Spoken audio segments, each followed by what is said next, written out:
Ang video na ito ay para sa mga lalaking may relasyon sa isang babae na may boy best friend. Aking ipapaunawa at imumulat ang iyong isipan kung bakit pinakamalaking red flag sa isang relasyon ang pagkakaroon ng iyong kasintahang babae ng boy best friend. Hindi ito para sa mga lalaking makikitid ang utak at may hinang loob o sensitive dahil masakit ang katotohanan, kaya't hindi ito para sa lahat. Ngayon, kung nandito ka pa rin, tapat kong kawal, himanda ka nang makinig at buksan ng iyong isipan.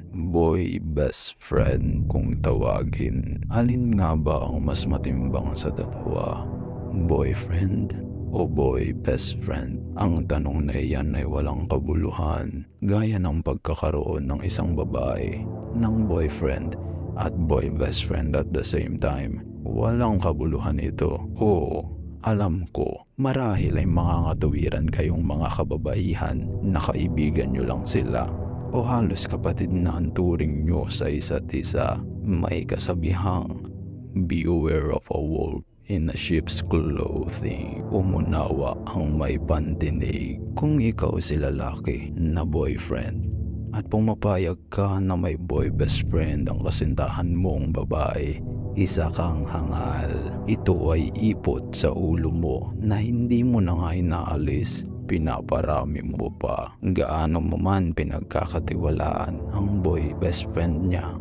At kahit pa best friend mo rin siya, para ka na ring nag-aalaga at nagpapalaki ng ahas sa ginagawa mo. Makinig ka. Huwag kang maniniwala na posibleng maging magkaibigan lang ang isang lalaki at isang babae. Huwag ka nang magpaloko pa sa mga sinasabi ng marami. Ang lalaki at babae ay imposibleng maging magkaibigan lang o mag-best friend. Ang katotohanan ay isa sa kanila ay may lihim na pagtingin sa isa. Hindi ito nakakagulat at hindi rin naman ito palaisipan pa. Kaya nga madalas may mga mag-best friend na nauuwi sa isang relasyon, di ba? Ngayon, ang intensyon ng delikado sa isang boy best friend, babae man o lalaki, makinig kang mabuti.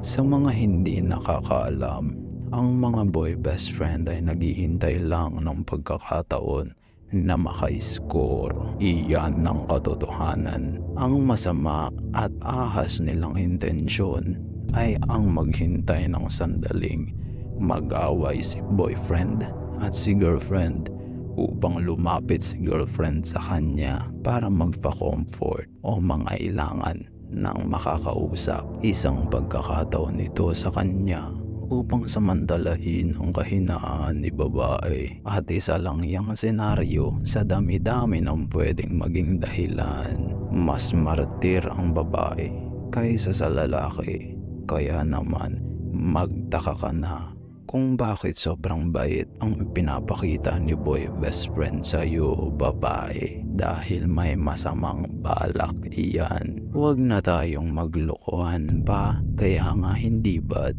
hindi na nakakagulat ang eksenang si best friend pa ang nakabuntis sa girlfriend ni lalaki. At sa mga babaeng nanonood, oo, lalaki kami.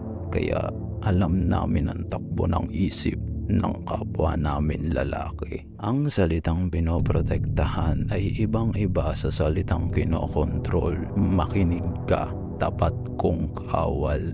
Bilang isang lalaki, responsibilidad mo na ipaintindi ang bagay na ito sa kasintahan mong babae. Ngayon, kung hindi niya ito maunawaan, hindi mo na iyon problema. Kapag pinagtanggol niya ang boy best friend niya kaysa sa'yo, alam mo na ang dapat mong gawin, kawal.